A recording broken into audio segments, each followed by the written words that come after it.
I'm Tracy Laasch and welcome back to the Felted Desert. In today's video, we're going to be learning about how to get a nice smooth finish. A lot of people ask about how to get smooth finishes. Nobody really likes those flyaway hairs. And so today I'm going to share with you a couple of my tips and tricks about how I get smooth finishes on my felted projects, and also a couple of the tools that we sell here at the Felted Desert that can help you get those smooth felted finishes. So this is a little goose that I'm working on right now. He is actually going to be flying this little vintage wood plane. You can see him here. I've got his little legs already made, his little feet, and I have been working on him. He still needs his wings. I haven't done those yet, but I've been felting on him, and he's got, as you can see, a little fuzzy here going on. I don't know if you can see that or not. Right in here. So I want to show you how you can get rid of this and get a really smooth finish. So the first thing we're going to do, obviously, is felting. I mean, you just felt until you just feel like your fingers are going to fall off. But then you still always end up with just this little bit of fuzz left over. So the next thing that you want to do is you're going to get yourself a nice pair of finishing scissors. These are made by Clover, and we do carry several pairs of Clover shears. These are patchwork scissors. This is the small pair. These are the 493S. Right here, they are 5.5-inch scissors, and I like them because they are small scissors, and if you look here, they go into a very tapered, pointed tip. These scissors are great for getting into really small areas and being able to, snip off things without cutting off something you don't want to cut off. So the first thing you're going to do is you're going to take your scissors and you're going to lay them flat against the body, and you're going to just cut off all the little fuzzy hairs that you can very carefully. So you don't want to cut off anything that you spent 3 days felting on here. That's not something that you want. We're going to cut all those off, and that'll get rid of a lot of the fuzzies that you have just right off the bat. The next thing you want to do is you're going to use some of the finishing needles. So we carry 3 finishing needles here at the Felted Desert. We have the 42 Twisted, which is the orange needle right here. This is a really good refining and finishing needle. It kind of helps get rid of fuzzies and gets rid of a lot of the little holes.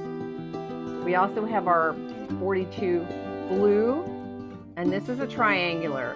It also helps with a lot of that same kind of stuff. And then we have our green Echo Star. The Echo Star is the tiniest needle that we have. This is the one that's really going to give you the smoothest finish after you're done with everything else.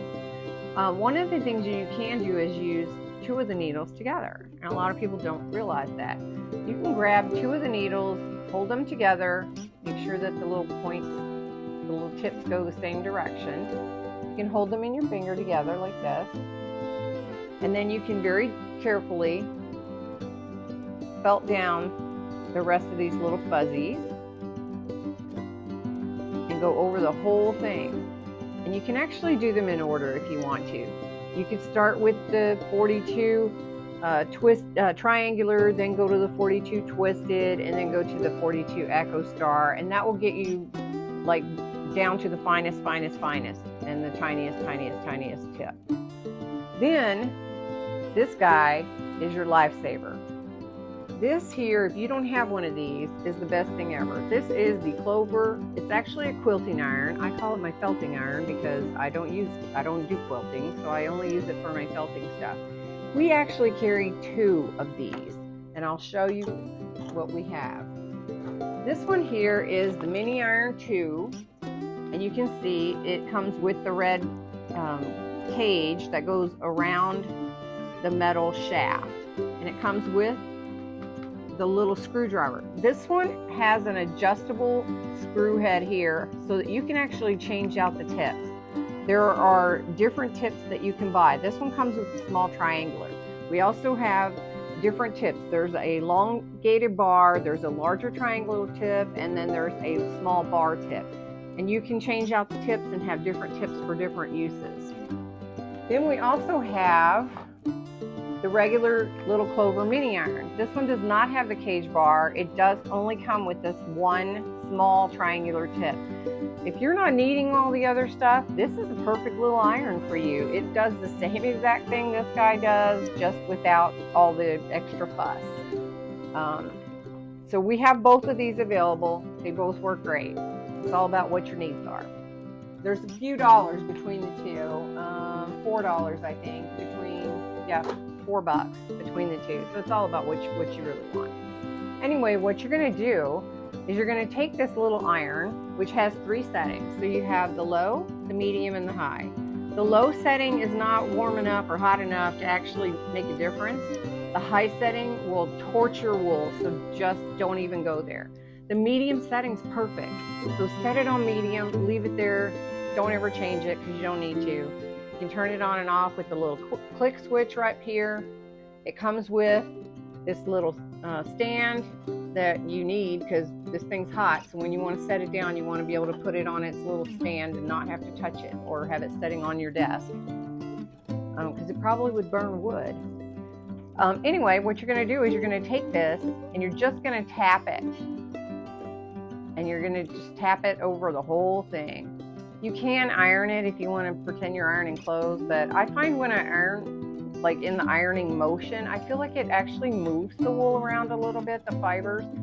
And what I find when I just tap it, it actually just sets the wool in place.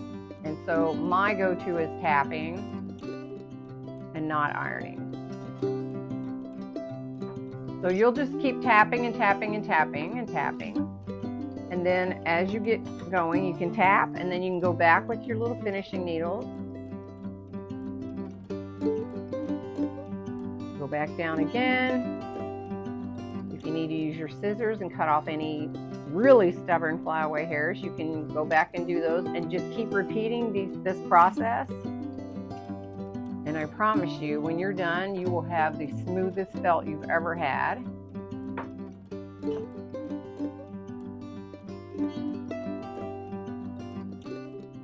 The other option that you can do as well, if you want to, is that you can get a small little mister spray bottle like this one that has a really light mist. You can spray it on your item and then you can tap down with this iron. Some people like that as well. They feel like the water helps set it. There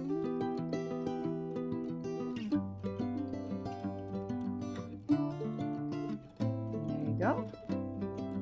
And you just keep going until you get the finish that you're looking for. Now if you look, you can see I don't have all that rough, woolly fiber here anymore. I've got a nice smooth finish, and I would just go over his whole entire body and face until I'm finished and I like the finish that I've got. And there you go. You can get your nice smooth finishes that way. So I hope this helps you. I hope it answers some of your questions. And if you have any questions about any of the products that we have that will help you get the smooth finish, just let me know. My name's Tracy. You can reach me at thefelteddesert@gmail.com. We have heartfelt thanks for watching our videos today, and I hope you catch the next one. If there's a video that you're hoping to see that I haven't made yet for you, maybe you're looking for a certain thing, reach out to me and maybe I'll make one for you. Thanks very much. Take care.